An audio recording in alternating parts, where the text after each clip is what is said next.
하나님 말씀 여호수아 18장 1절에서 10절에 있는 말씀입니다. 여호수아 18장 1절에서 10절에 있는 말씀입니다. 우리 같이 함께 합독하겠습니다. 이스라엘 자손의 온 회중이 실로에 모여서 거기에 회막을 세웠으며 그 땅은 그들 앞에서 돌아와 정복되었더라.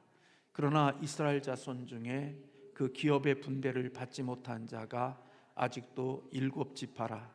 여호수아가 이스라엘 자손에게 이르되 너희가 너희 조상의 하나님 여호와께서 너희에게 주신 땅을 점령하러 가기를 어느 때까지 지체하겠느냐? 너희는 각 지파에 3사람씩 선정하라. 내가 그들을 보내리니 그들은 일어나서 그 땅에 두루 다니며 그들의 기업에 따라 그 땅을 그려가지고 내게로 돌아올 것이라. 그들이 그 땅을 7부분으로 나누되 유다는 남쪽 자기 지역에 있고 요셉의 족속은 북쪽에 있는 그들의 지역에 있으니 그 땅을 7부분으로 그려서 이곳 내게로 가져오라. 그러면 내가 여기서 너희를 위하여 우리 하나님 여호와 앞에서 제비를 뽑으리라. 레위 사람은 너희 중에 분깃이 없나니 여호와의 제사장 직분이 그들의 기업이 됨이며 갓과 르벤과 므낫세 반 지파는 요단 저편 동쪽에서 이미 기업을 받았나니 이는 여호와의 종 모세가 그들에게 준 것이니라 하더라. 그 사람들이 일어나 떠나니 여호수아가 그 땅을 그리러 가는 사람들에게 명령하여 이르되 가서 그 땅으로 두루 다니며 그것을 그려가지고 내게로 돌아오라. 내가 여기 실로의 여호와 앞에서 너희를 위하여 제비를 뽑으리라 하니 그 사람들이 가서 그 땅으로 두루 다니며 성읍들을 따라서 7부분으로 책을 그려서 실로 진영에 돌아와 여호수아에게 나아오니 여호수아가 그들을 위하여 실로의 여호와 앞에서 제비를 뽑고 그가 거기서 이스라엘 자손의 분파대로 그 땅을 분배하였더라. 아멘. 네, 이번 주에 우리가 함께 나누는 그런 것은 목표 설정에 대한 부분들이 이번 주 우리가 함께 나눠야 될 말씀들입니다. 성공하는 사람들의 7가지 습관 중에 첫 번째가 주도적인 삶을 사는 것이라는 말씀을 드린 적이 있습니다. 그런데 이 성공하는 사람들의 두 번째 습관에 해당되어지는 것들을 보면 목표를 확립하고 행동하라, 그것이 성공하는 사람들이 가진 습관의 두 번째라고 저자는 말하고 있는 것을 보게 되어집니다. 인생의 목표를 확립하고 행동한다는 것은 우리가 가는 목적지를 정확히 이해하고 출발해야 한다는 것입니다. 우리가 열심히 살아가고 또 열심히 가지만 내가 열심히 살아오고 열심히 간 그 끝이 만약에 내가 원하지 않는 것이라든지 또 내가 바라지 않는 곳에 우리가 도착해 있다면 우리는 참 많이 당혹스러움을 갖게 되어질 것입니다. 정말 인생을 평생 살아왔는데 열심히 인생을 전력해서 살아왔는데 내가 도착한 그곳이 내가 원하는 곳이 아니고 내가 바라는 곳이 아니라면 그 마음이 어떠한 마음을 갖게 되겠습니까? 그렇기 때문에 우리는 뭔가 출발하기 전에, 뭔가 움직이기 전에 목적지를 정하고 목표를 설정해야 우리의 가는 과정 속에 방황하지 않고 올바르게 길을 걸어갈 수 있는 자들이 될 수 있다는 것입니다. 사실 목표가 없는 사람은 방향키가 없는 사람과 같다, 그렇게 이야기할 수 있죠. 여러분, 배에 방향키가 없다고 하면 그 배가 어떻게 되어질 것 같습니까? 만약에 배가 가는데 그 방향을 조정할 수 있는 키가 없다고 하면 그 배는 어떻게 되어질까요? 그것은 표류하거나 단순히 물 위에 떠 있거나 그리고 원하지 않는 곳에 도착해 있을 것입니다. 왜요? 목표가 없으면 바로 그와 같은 겁니다. 내가 열심히 살아가는데 목표가 없는 사람들은 인생을 표류하는 그런 자가 되거나 또 멈추어 있거나 또 내가 원하지 않는 곳에 처박혀 있는 그러한 자리에 이르게 되어질 수 있다는 것입니다.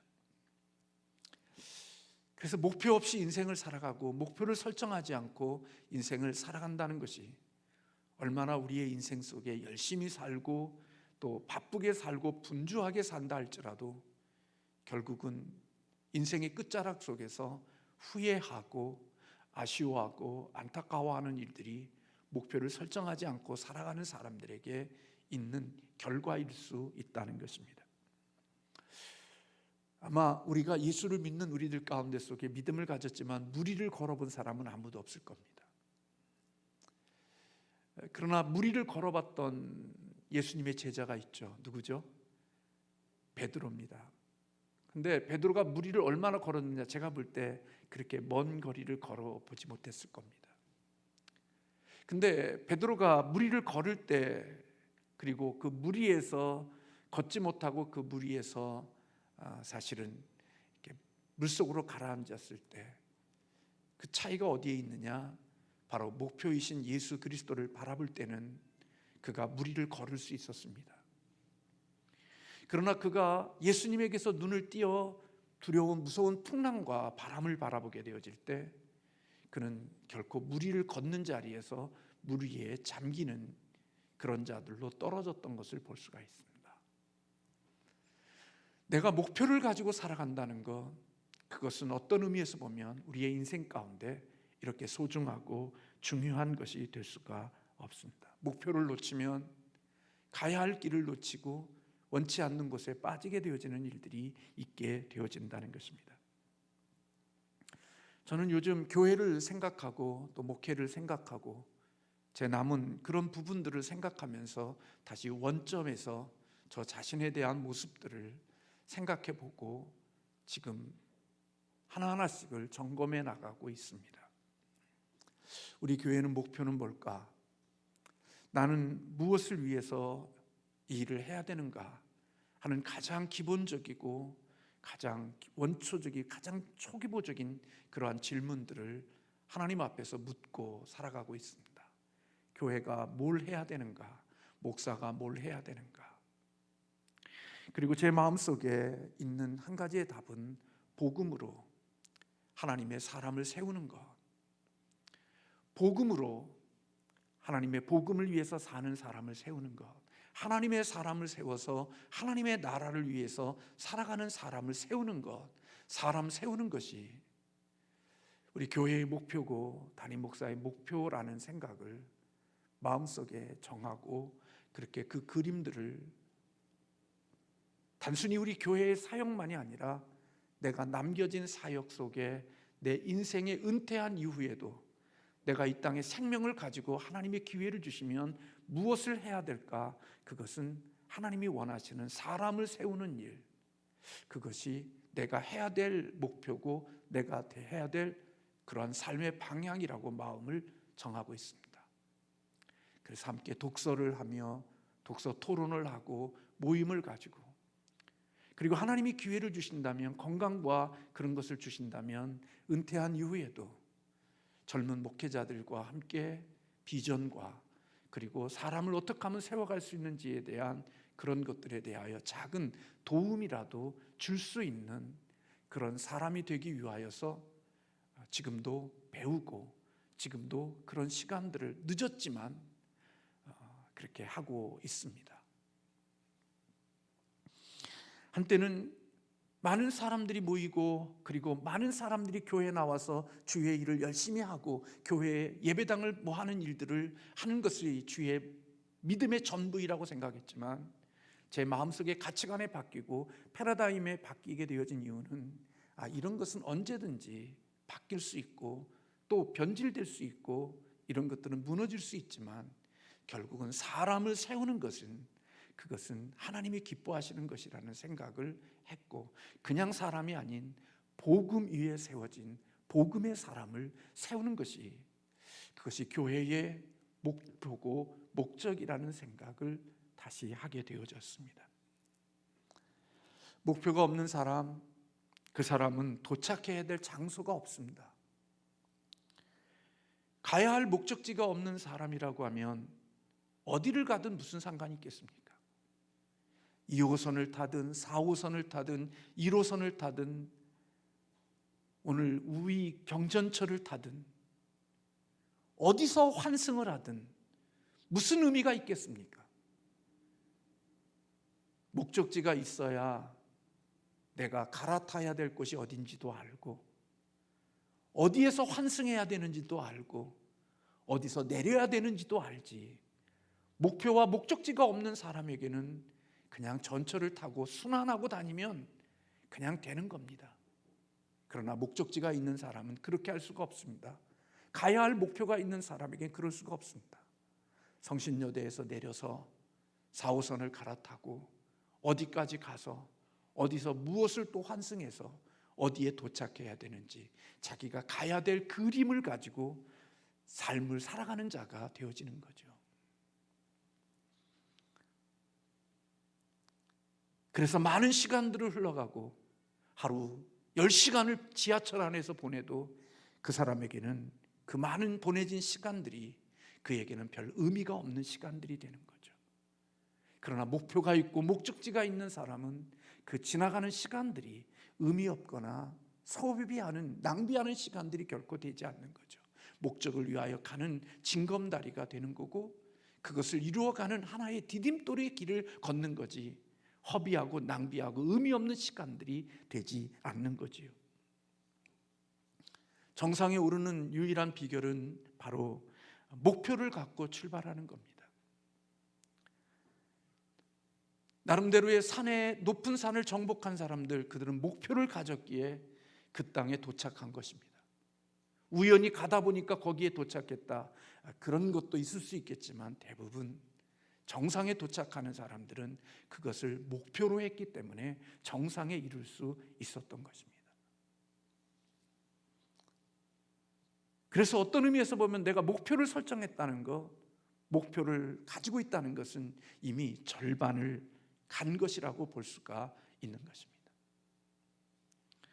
사람들은 은퇴 후에 뭔가를 생각하지만 지혜로운 사람은 S자형으로 은퇴를 남겨준 몇 년 전부터 은퇴 후를 준비하고, 내가 퇴사했을 때, 내가 은퇴했을 때 나는 그 은퇴한 그 뒤에 무엇을 할지를 이미 5년 전부터 이미 목표를 설정하고 그것을 위해서 준비하고, 그래서 내가 은퇴한 이후에도 내가 가야 할 길이 있는 사람으로 이런 인생의 패턴을 정하는 사람들이 대부분 지혜롭게 인생을 살아가는 사람들이 된다는 겁니다. 내가 은퇴한 다음에 뭘 할까 생각하는 게 아니라 은퇴를 앞에 두고 이미 5년 전부터, 몇 년 전부터 내가 은퇴를 위해서 후회를 생각하고 뭔가를 준비하며 목표를 설정하고 살아가는 사람이, 이렇게 시간이 지나서 이 목표에 이르렀을 때 또다시 또 다른 내 인생이 시작되어질 때 또 다른 인생의 목표를 정하고 이런 방식으로 인생을 순환하는 그런 삶의 구조를 가지고 있다는 것입니다. 오늘 본문의 여호수아, 그는 가나안 땅을 정복한 지 7년이 지났지만 7지파는 땅을 정복하지 못하고 있었습니다. 그래서 이렇게 머뭇거리고 있는 7지파에게 여호수아는 과제를 줍니다. 그 과제가 뭐냐? 각 지파에서 3사람씩을 선출해서 가나안 땅에 들어가 정복할 땅의 지도를 그려오라는 겁니다. 너희들이 얻을 땅의 그림을 가져오라는 것이 오늘 여호수아가 그들에게 준 숙제였습니다. 왜 7지파는 약속의 땅을 정복하지 않고 주저했을까요? 그들은 목표를 설정하지 않았기 때문에 그들이 얻을 땅, 그들이 가져야 할 땅을 정하지 못했던 것입니다. 그래서 여호수아는 그것을 알았기에 그들이 너희들이 목표를 정하도록 너희들이 가서 그곳에 있는 그 땅의 그림을, 지도를 그려가지고 내게 오라고 말하고 있는 것입니다. 그래서 오늘 18장 4절의 말씀에 보면 너희가 각 지파에 3사람씩 선정하라. 내가 그들을 보내리니 그들은 일어나서 그 땅을 두루다니며 그들의 기업에 따라 그 땅을 그려가지고 내게로 돌아올 것이니라. 너희가 얻을 땅의 그림을 그려오라는 것입니다. 이거는 개인의 욕심이나 개인의 욕망이 아닌 하나님의 뜻을 이루기 위한 목표를 설정하라는 겁니다.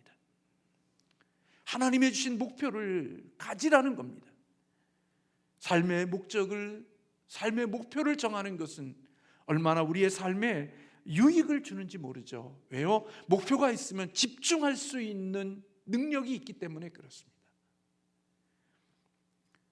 그래서 목표가 있는 사람들이 성공할 가능성이 많고, 목표가 있는 사람이 승리할 수 있는 이유는 목표를 설정했기 때문에 전략을 짤 수 있고, 그 전략을 가지고 디테일하게 인생을 살기 때문에 그 인생은 성공할 수 있는 가능성이 목표가 없는 사람보다 훨씬 더 많은 유익을 갖게 되어지는 것입니다. 목표가 있게 되어졌을 때 단순해지죠. 이것도 찔러보고 저것도 찔러보고 이것도 해보고 저것도 해보는 게 아니라 목표가 있게 되어지면 단순해집니다.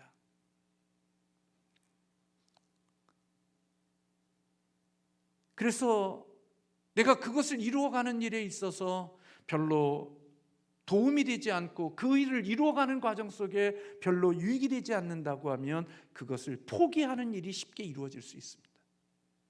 다시 말하면 내 목표를 정하고 가는 그곳 속에 이 목표와 별로 유익하지 않는 것이라면 그것을 포기할 수 있는 힘이 목표를 가진 자에게 있는 것입니다.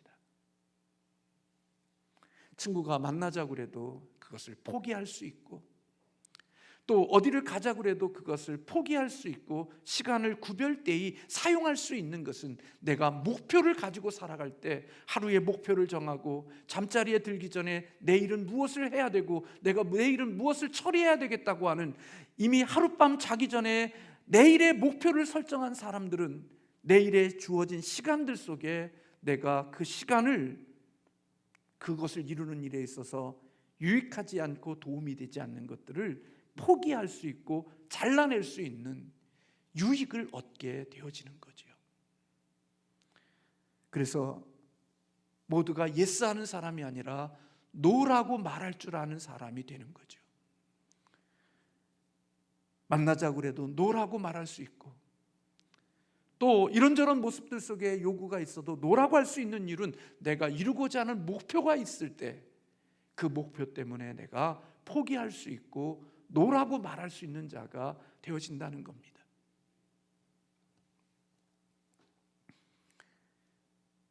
목표가 없으면 그냥 살지만 목표가 있으면 한 걸음 한 걸음씩 목표를 향해서 나아가는 사람이 될 수 있고, 또 그 일에 대하여 집중할 수 있는 사람이 되어지는 것입니다.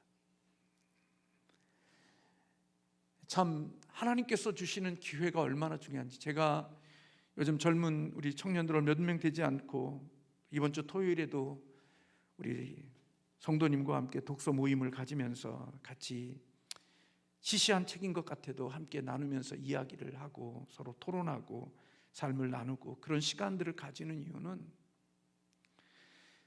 인생이라는 것은 시간이 항상 우리에게 주어지는 게 아니라는 겁니다. 저도 젊었을 때 성실하게 살지 못했고, 또 학생 때 하나님이 해주시는 그러한 인생이 무엇인지를 발견하지 못해서 하나님 앞에서 정말 부족한 삶을 살았기 때문에 늘 후회와 아쉬움이 늘 남아있는 사람 중에 한 사람이기 때문에, 제가 물론 하나님의 섭리적인 그런 부분들을 이해하지만 젊었을 때, 가능한 어렸을 때 하나님의 목표를 설정하고 하나님이 주시는 비전을 가지고 그 목표를 따라서 인생을 살아가는 것이 얼마나 귀하고 가치 있는 것이라는 생각을 하기에 그런 시간들을 가져보려고 애렸습니다.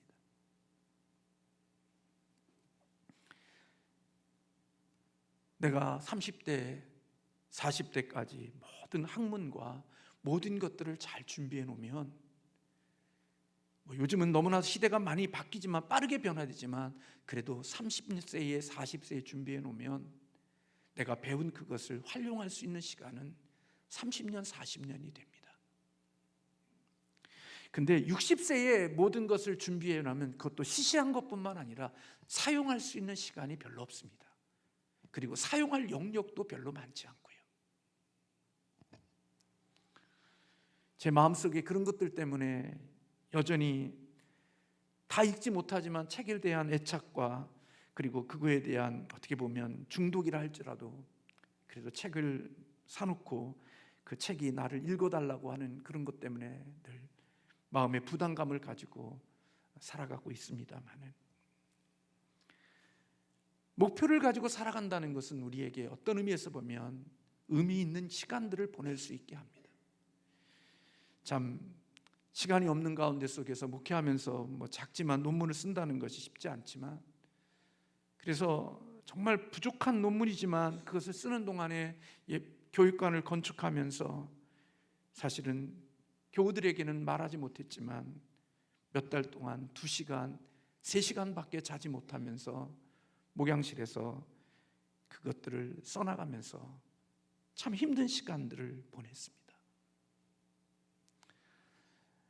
낮에는 예배당을, 비전센터를 짓는 일에 시간을 들이고 그것을 마치고 나면 늦은 시간까지 쉽지 않았습니다. 같이 공부한 젊은 목사님들도 아직까지 논문을 마치지 못한 동료들이, 같이 공부했던 학우들이 몇 명이 지금도 있습니다.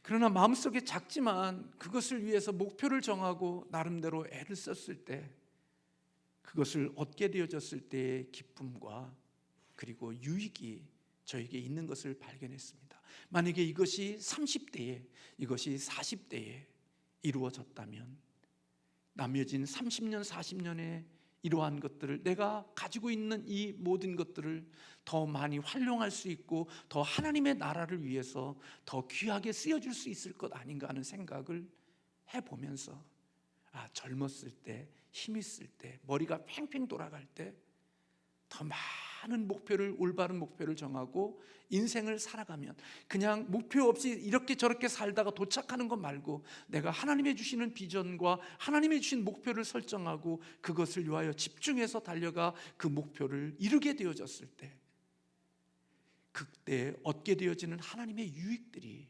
정말 많겠다라는 생각을 했습니다. 그래서 저희 자녀에게도 힘들고 어렵지만 그가 MDB를 마치고 목회 신학 석사학위 과정을 공부하러 가겠다고, THM 과정을 지원해서 가겠다고 그랬을 때 여러 가지 여건이 되지 않고 환경이 되지 않고 욕심인 것처럼 보이는데도 말리지 않았습니다. 하나님이 주신 지혜와 하나님이 주신 힘이 있을 때 더 많은 목표를 위해서 준비하고, 그리고 그것을 하나님의 은혜로 이루게 하셨을 때 그가 남은 인생이 어떻게 할런지는 모르지만 그 주어진 기간 동안에 하나님의 주시는 더 선한 영향력을 가질 수 있는 그런 사람이 될 수 있다는 생각을 갖기 때문에 도울 게 없지만 기도로 돕고 또 그런 마음으로 돕는 이유는 바로 그런 것들입니다. 오늘 9절과 10절에 그 사람들이 가서 그 땅으로 두루다니며 성읍들을 따라서 7부분으로 책을 그려서 실로 진영에 돌아와 여호수아에게 나오니 여호수아가 그들을 위하여 실로의 여호와 앞에서 제비를 뽑고 그가 거기서 이스라엘 자손의 분파대로 그 땅을 분배하였더라.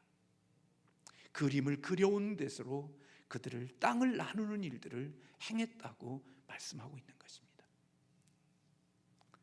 사도행전 20장에 보면 바울은 그런 고백을 합니다. 내가 달려갈 길과 주 예수께 받은 사명, 곧 하나님의 은혜의 복음을 증언하는 일을 마치려 하면은 나의 생명조차 조금도 귀한 것으로 여기지 아니한다. 자기 가야 할 목적지가 있었습니다. 꼴이 있었습니다. 그리고 그것을 가는 과정 속에 걸림돌이 되어지고 방해가 되어지고 장애물이 되어지고 생명을 위협하는 일이 있어도 자기가 가야 할 곳이 있기 때문에 개의치 아니하고 가겠다고 고백했고, 정말 바울은 그렇게 갔습니다. 그래서 그는 그런 고백을 할 수 있었던 것입니다. 내가 선한 싸움을 싸우고 내가 달려갈 길을 달리고 믿음을 지켰다. 하나님이 정해주신 그 골, 내가 도착해야 되고 목표가 설정된 그곳까지 자기는 달려왔다고 바울은 고백하고 있는 겁니다. 어렵고 힘들어도 지치지 않았고, 장애물이 있었고 장벽이 있고, 그리고 차량을 운행하다가 보면 우리의 방지턱들이 있고 여러 가지 것들이 있지만 그것에 멈추지 않고 그것을 넘어 내가 목표한 그곳을 향해서 달려가는 바울의 모습을 봅니다. 그 속에 아픔도 있고 눈물도 있고 배고픔도 있고 그리고 죽음의 위험도 있고 많은 것들이 있었지만 바울은 자신이 목표한 그곳을 정해놓고 그 길을 달려간 겁니다.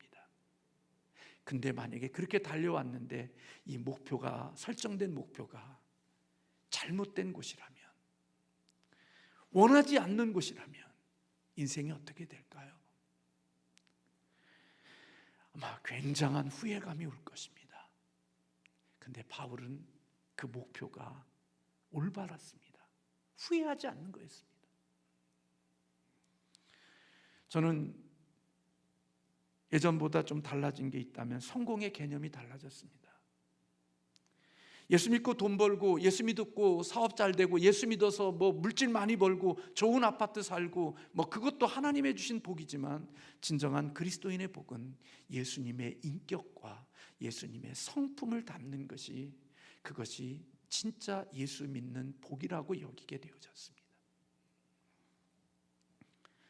제 마음속에는 예수 믿는 사람이 되어서 돈 많이 벌고 이런 것들이 복이라고 생각하고 사는 것이 아니라 예수님의 성품과 예수님의 마음을 가지고 살아가는 사람, 하나님이 원하시는 사람이 세워지는 것, 그게 하나님의 복이라고 여기게 되어졌습니다. 왜냐하면 그런 사람들이 가정을 이루어야 하나님이 기뻐하시는 가정이 됩니다. 그런 사람들이 어디 가야, 동호회를 가도 그로 인하여 그 동호회가 행복해집니다.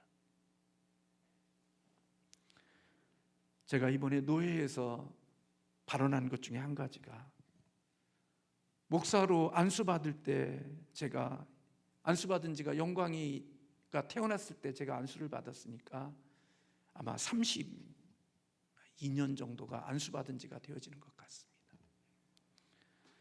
그때 안수해주는 목사님이 저희들에게, 저희 안수받는 4명인가가 안수받았는데 그때 해주는 말이 있습니다. 너희들은 다니면서 무너뜨리는 자가 되지 말고 세우는 자가 되라. 그리고 나누는 자가 되지 말고 서로 연합시키고 하나 되게 하는 자가 되라. 그것을 제가 목사 안수 받을 때 선배 목사님이 저희들에게 해줬던 말입니다. 그것은 예수의 성품을 가지라는 말과 똑같습니다. 예수님의 마음을 가지고 사는 자가 되라는 말과 같습니다. 교회 다니면서 살리는 자리에 쓰지 않고 죽이는 자리에 쓰고, 연합하는 자에 세우지 않고 나누는 자의 편에 서서 예수 잘 믿고 주의 일 한다고 하는 그런 것은 주님이 기뻐하는 사람이 아니고, 어떻든 살리는 자리에 쓰고 나누는 자리가 아니라 연합하는 자리에 쓰는 것이 결국은 예수님의 마음을 가진, 주님의 성품을 가진 사람들이 맺는 열매라는 것을 오랜 세월이 지나서야 그 말의 의미가 이런 의미일 수 있겠구나 하는 생각이 들었습니다. 그래서 예수님을 믿으면, 가정이 가면 그런 모습들을 만들어갈 수 있고, 어느 곳에 들어가서든지 나누고 이간질하고 분리하고 자기 이익을 위해서 이곳에서 이 말 저곳에서 저 말하면서 사람들을 이간질하면서 자기 유익을 챙기는 사람이 아닌, 자기의 희생과 자기의 섬김을 통하여서 화목시키고 하나 되게 하고 연합시켜서 하나님이 원하시는 일을 만들어내는 하나님의 축복의 사람, 그것이 우리 그리스도인들이 가야 할 목표고 목적지이고 그것이 그리스도인이 받는 복이라는 생각을 했습니다. 그래서 보면 저도 많은 복이 필요한 사람입니다. 그런 면에서 하나님의 은혜가 정말 필요하고 여전히 주의 은혜의 도움이 필요한 사람인 것입니다. 돈 번 거 그런 거 주님 앞에서 볼 때 계산할 때 별로 그렇게 크게 하지 않을 것 같아요. 주님께서 볼 때 너 나 많이 닮았구나, 그러면 그거 오케이입니다. 너 힘들게 살았고 어렵게 살아도 그렇지만 너 나를 많이 닮았구나, 그러면 그것은 정말 하나님의 복받은 사람인 것입니다. 주님의 은총을 입은 사람인 거죠. 그래서 저는 나름대로 그런 생각을 해보는 겁니다. 우리 교회를 다니고 우리 교회에 와서 우리가 함께 신앙생활하면 어떤 사람이 되어져야 되는가. 예전엔 그런 그림들이 없었지만 요즘엔 그런 그림들을 그려봅니다. 우리 교회가 왜 있어야 되는지, 우리 교회를 지나가면 어떤 사람이 되어야 되는지, 어떤 모습으로 나와야 되는지, 담임 목사뿐만 아니라 우리 교회를 섬기는 사람들의 교회를 신앙생활하는 가운데 속에 우리 교인들이 어떤 모습으로 만들어지고 어떤 모습으로 빚어져야 되는가, 그거에 대한 저 나름대로의 그림을 하나님 앞에 그리고 있습니다. 돈 많이 버는 사람, 큰 아파트에 사는 것, 예전에는 그것이 어떻게 보면 신앙의 어떤 것이라고 생각하지만 그런 것이 아닌 주님의 인격과 주님의 성품과 주님의 마음을 가진 그런 사람으로 변화되어진다면 우리 교회는 하나님의 기뻐하시는 교회가 되는 거고 우리의 사역은 성공적인 사역이 되어지는 것입니다. 그 일을 위해서 우리는 전략을 짜야 되고 그 일을 위해서 시스템을 만들어야 되고 그리고 그것에 대하여 구체적인 설정이 있기에, 목표가 있기에 평가할 수 있어야 되고, 그리고 포기할 것이 무엇인지를 찾으면서 바울처럼 그렇게 그림을 그리고 여호수아처럼 그림을 그려서 그 그림대로 하나님의 주시는 열매를 이루는 그런 사람들, 그게 바로 그리스도인들이 가야 될 모습인 것입니다. 오늘은 이것 찔러보고 내일은 저것 찔러보는 게 아니라 내가 가야 할 분명한 목적지를 정하고 내가 하는 모든 것들이 그 목표를 향해서 움직일 수 있을 때 내 인생은 허비하지 않고 낭비하지 아니하고 내 그 목표에 도착했을 때 후회하지 않고 하나님께 감사와 기쁨을 돌릴 수 있는 복 있는 사람이 되어지는 거죠. 저는 그래서 우리 청년들이 그런 청년들이 되었으면 좋을 것 같고, 그래서 어린 손주에게도 제가 세상에 1 더하기 1 이런 것보다는 하나님의 말씀을 암송하고 하나님의 말씀을 들을 수 있는 것들을 제가 가능하면 사다가 그런 그 시기에 그때에 하나님의 말씀을 접할 수 있고 주의 영으로 그의 영혼을 물들일 수 있는, 내 자녀는 그렇게 하지 못했지만 하나님이 내게 주신 이 다음 세대의 손주는 그래도 신앙과 믿음으로 어렸을 때부터 더 잘 할 수 있도록 제 나름대로의 목표를 설정하고 돈 벌어 성공하는 사람이 아닌 주님을 닮아가는 사람, 그리고 주님을 닮은 사람으로서의 영향력을 가지고 세상을 살아갈 수 있는, 섬길 수 있는 사람, 그러면 그것이 우리 주님께 영광이 되고 하나님이 기뻐하실 일이 되어질 것이라는 생각을 머릿속에 하고 있습니다. 여러분들도 그런 목표와 그런 목적을 가지고 살아가고 계시는 줄로 믿습니다. 그러기에 오늘 또 이 오후 찬양 예배도 와서 예배를 드리고 바쁘고 분주한 시간들 속에 하나님의 음성을 들으려고 하며 주께로 가까이 나아가면서 주님의 성품과 주님의 마음을 받아서 우리의 힘으로 할 수 없는 그 일들을 작지만 이루어가는 하나님의 축복의 사람들로 변화되어져 가고 있는 줄로 믿습니다. 이런 은혜가 우리 교회와 저와 여러분에게 있기를 주님의 이름으로 축원합니다. 내가 목표한 그곳에 도착했을 때 참 기쁘고 감사하고 후회하지 않는 목표를 설정하고 살아가는 우리 모두가 되기를 주님의 이름으로 소원합니다. 기도하겠습니다.